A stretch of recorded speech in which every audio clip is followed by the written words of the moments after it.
Good afternoon, everyone, and thank you for joining us for the news briefing on this Wednesday, May 28th.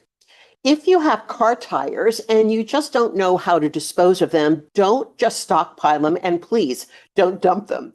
Through the end of this month, you can recycle them the right way thanks to a program with the Salinas Valley Solid Waste Authority if you are in their service area. We're very pleased to have Janna Faulk from the Solid Waste Authority to talk about this great tire recycling program. Janna, thanks for being here. Thank you for having me. Let me just share here real fast. Then, let me do that again and make sure I added sound.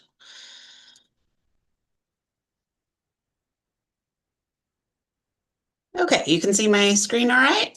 I sure can. All right. Well, thank you for having me. I'm Janna Faulk with Salinas Valley Recycles, Salinas Valley Solid Waste Authority. As many of you may know, we are working toward a future without landfills, but we're also trying to do our best to end illegal dumping. And so with that, I'll mention Tire Amnesty today and go over just a few of our other programs. So we all know illegal dumping is a blight to our communities and our health, and it doesn't go away for free. We spend quite a bit of money on that, but let's not just take my word for it. Let's hear what Chris Lopez has to say. Illegal dumping.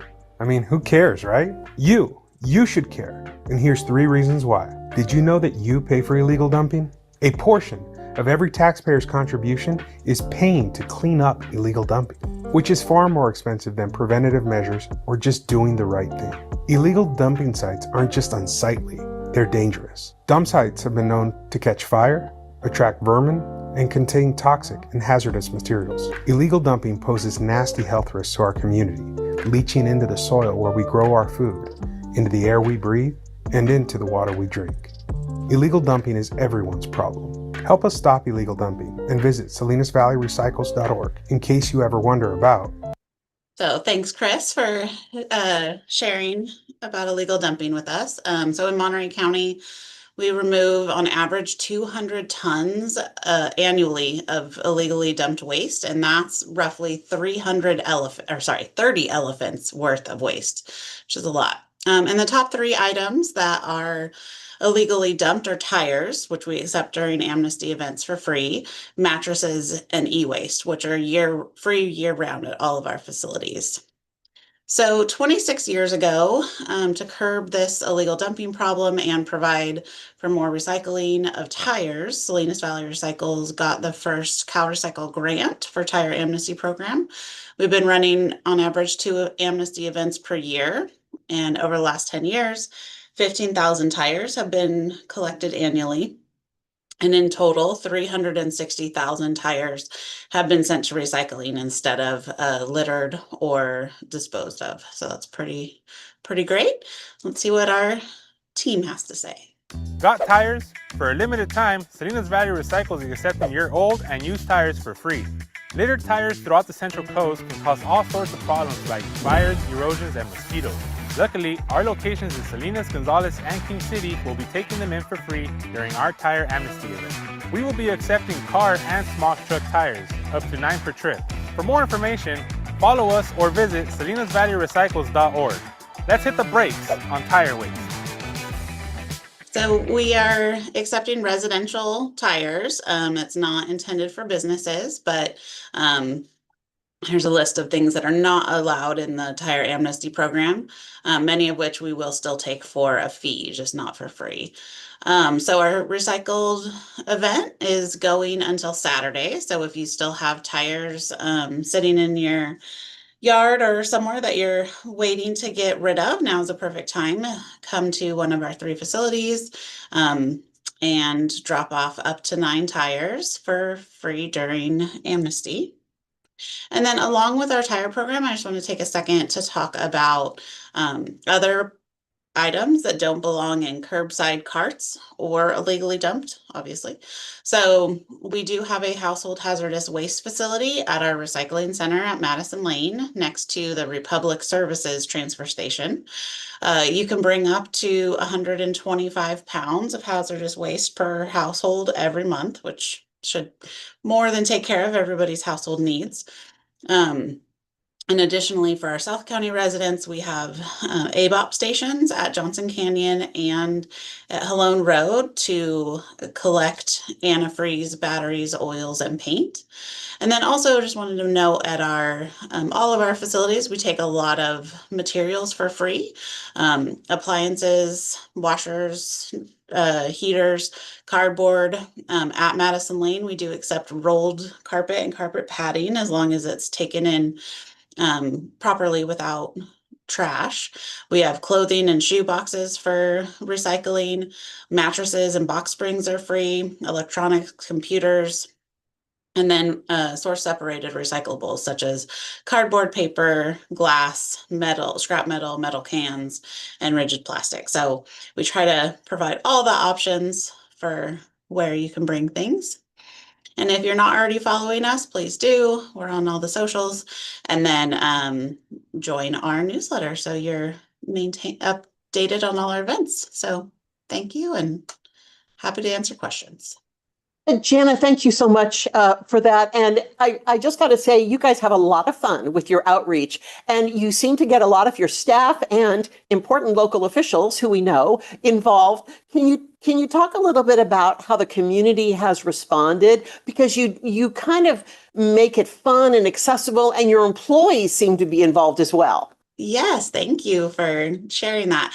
We have been having a lot of fun, and it's really great. We're working with a videographer who we started working with him while he was still in college, and he's now a full-time business entrepreneur, so that's been really exciting to see. But our team has been really engaged. At first they weren't really sure about joining and being on socials, but we're getting a lot of accolades, a lot of likes, and basically all over the country and the world we're getting a lot of South American likes on a lot of our Spanish content too. So it's been pretty fun to see our reach grow and develop that. And something else very important that you mentioned was there are items that are accepted for free. I think a lot of people have a preconceived idea that everything is going to be a cost. And I'm wondering if you could talk about the free items and how hard it might be to demystify what people can bring to you for free. Yeah, that's a great question. Well, in total, what we found from our waste characterization studies, literally people dug through the trash that we've thrown away. Almost 70%, a little above 65% of what gets put in our landfill could have been recycled, could have been sent to a different stream. So we're paying a premium to babysit that trash forever. Our recycling rates have a longevity built into them, so we have to take care of that trash forever. That's really what you're paying for when you dispose of your materials. So really, if it's anything that can be made into something new, so all paper products that are not covered in food, I guess, not food waste paper, paper, cardboard, all should be going in your blue cart. If you have bulky cardboard, take it into our facilities. Anything metal, a lot of people think like, oh, the frying pan has a plastic handle or the bike has all these plastic parts, but bring it to our scrap metal part. If you do bring in a bike to one of our facilities, we do set it aside and we bring it to the Greenfield Science Workshop, and then they're fixing them up and giving them out to the community. Metals, even if they have some other items attached to them, can be recycled. Rigid plastic, those big bulky things, can't really be recycled in your curbside, but we do have a rigid plastic collection area. And then all types of what's considered white goods, the appliances, can be recycled, and those go through a process to pull all the different pieces apart. The only one that we charge for is refrigerators and freezers with Freon. So we want to make sure the charge is minimal just to be able to take out that hazardous material before it goes to a recycler. And I'm not sure if I answered all those questions, but, No, but we you have did. lots of resources and guides on our website. So if there's anything you're curious, also we have the What Goes Where app or whatgoeswhere.info, and you can type in an item and see where you should put it. That's right. So before you, if you're not sure, it's no harm in asking, in No. finding out, because I think we all have this desire to Mhm. do better and keep our planet clean and keep our area beautiful. But sometimes we're just not sure. You know, you stand Exactly. there in front of trash and recycling and you hold your item and you're thinking, what do I do? You know, I'm not sure. I can't read the little The little insignia. number. I know it's really Yeah. changed too, especially with plastic. We used to, there's a lot of wish cycling built up in us. We feel good. We can pat ourselves on the back if we put something in the recycling bin, but really only items 1, 2, and 5 within that little recycling Mobius of the resin codes can actually be recycled, and no film plastic. I know in past years in Monterey County, there used to be a bag and bag program, and now we have to unlearn that. We can't put our bags together and put those in the recycling cart. For one, plastics always get downgraded when they get recycled. So really thin plastic, the reason that we can't recycle it is there's nothing else to make it into that is a quality product. And so, um, and then also it just binds up in the recycling infrastructure and makes it a really hard thing to keep clean and keep workers safe so they don't have to stop the machinery and cut it out. So you're right. A lot of wish cycling happens. And unfortunately, sometimes when it comes to plastic, when in doubt, it's kind of throw it out now instead of put it in the recycling bin. But 1, 2, and 5, we can do it. Janna, thank you so much for answering Thank those you. questions because frankly, I know I wanted to know them. And I'm sure there are other people like me who are wish cycling and now we can, we can do better. I really appreciate you joining us today. Thank you. And now we're going to talk a little bit about summer and your pets. As we all know from being outside, the weather is heating up and summer traveling is happening. So this is a great time to get some tips for taking our pets out and about and traveling with us. We're very pleased to have Cindy Burnham with Hitchcock Road Animal Services here to talk about those tips. Hi, Cindy. Hi, Maya. Thank you. Hi, I'm Cindy Burnham, Animal Services Administrator with Hitchcock Road Animal Services, and I have just a few slides. I'm going to share my screen. Okay, let's talk about summer, but first, Hitchcock Road, we're at 160 Hitchcock Road. I've posted, here's our non-adoption hours and our adoption hours, our website, and just a reminder, we take in lost and stray pets from unincorporated Monterey County and the cities of Salinas, Marina, Delray Oaks, Carmel, CSUMB, and Greenfield. So call us if you have any questions, because that's a lot. So summer heat is approaching. I think this week is getting up into the 90s in some of our more inland areas. So it's a good reminder to make sure that our pets always have fresh and clean water. Pets, meaning your dogs, your cats, your chickens, your livestock, all of it need to have the fresh water. Limit your exercise on a warm day. If it's warm for us, it's warm for them. They have more fur. They don't sweat like we do. So it's important to keep that into perspective. Provide access out of the hot sun with fresh air. Don't, lock them in somewhere where there's not a lot of air because the air gets warm too. Never ever leave animals in a parked car, 85 degrees, which may seem really nice if we get to it here. You've got less than 10 minutes when it's over 100, and dogs especially don't pant and they overheat, and sometimes you cannot bring them back from that. Watch hot asphalt. We see dogs come in with burnt pads.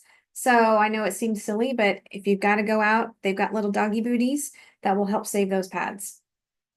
Trim longer hair, but never shave your pet. People think that if you shave them down, it will help. They do need some hair to help self-regulate their heat. So just trim them, but don't do a clean shave.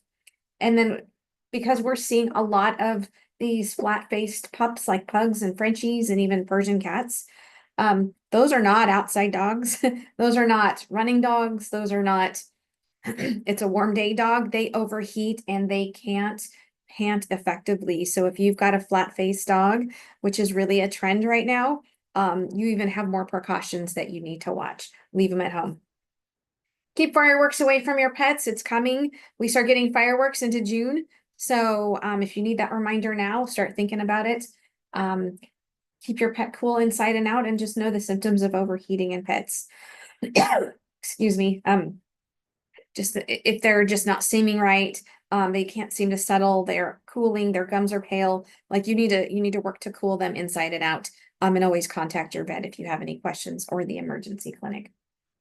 Traveling this summer, if your pet's coming with you, which is great, if they tolerate it, make sure you research your travel requirements and plan accordingly. Some places need vaccine requirements. You need to have that information with you. Get the correct travel equipment. If you need a crate, like in the picture, or you need specific leashes or harnesses, or you're going camping and they need equipment, do that ahead of time. Vet visit. If your pet needs vaccines, if you leave California, or even to another country, there are vet requirements, there's vaccine requirements, and you'll need to show proof from that. And not always can you get into a vet the next day, or even the next week. You're going to have to plan for that. Stock up on supplies so nobody runs out, and build in rest breaks and quiet time.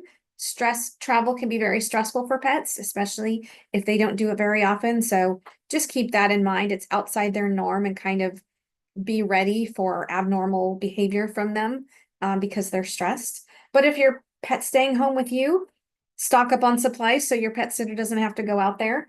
Prepare an emergency contact plan, both for medical and if your pet escapes. And I say this with an asterisk, is every summer we get pets that come in while their pets are being pet sat. And the pet sitter then doesn't want to tell the owner that their pet's gotten out, and so they don't come and get it.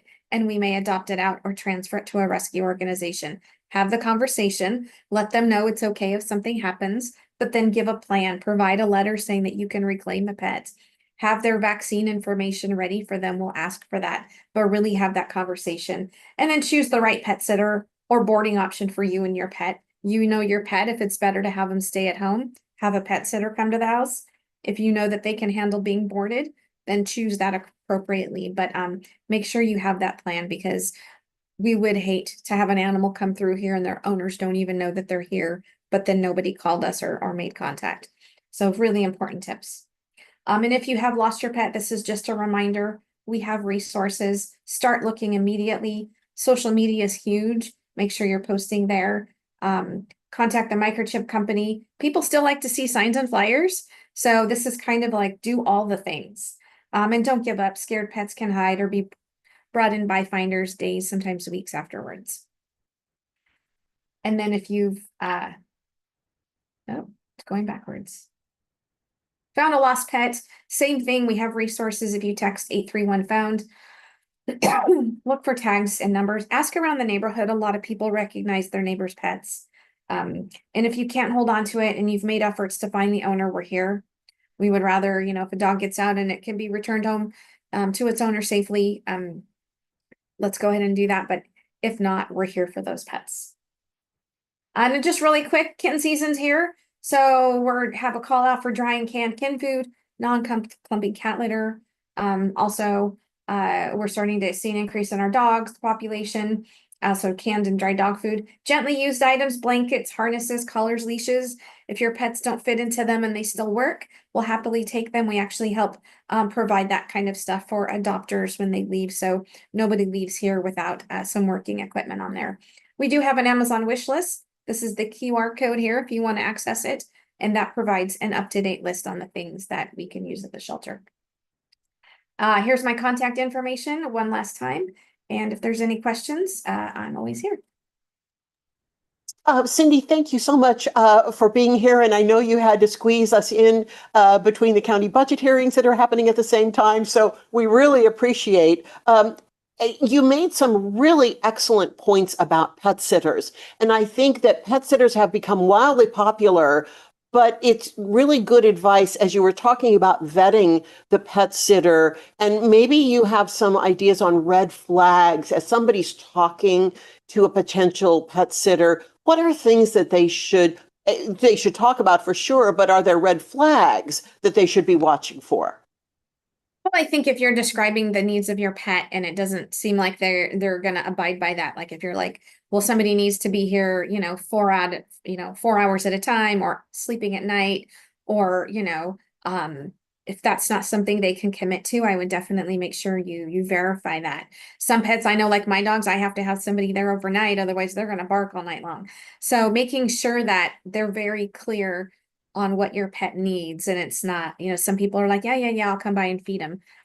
Which we found that they're just coming by and feeding them, but some pets require more. What's interesting is, well, not interesting, we found this in COVID too, but when people are home, their pets stay home.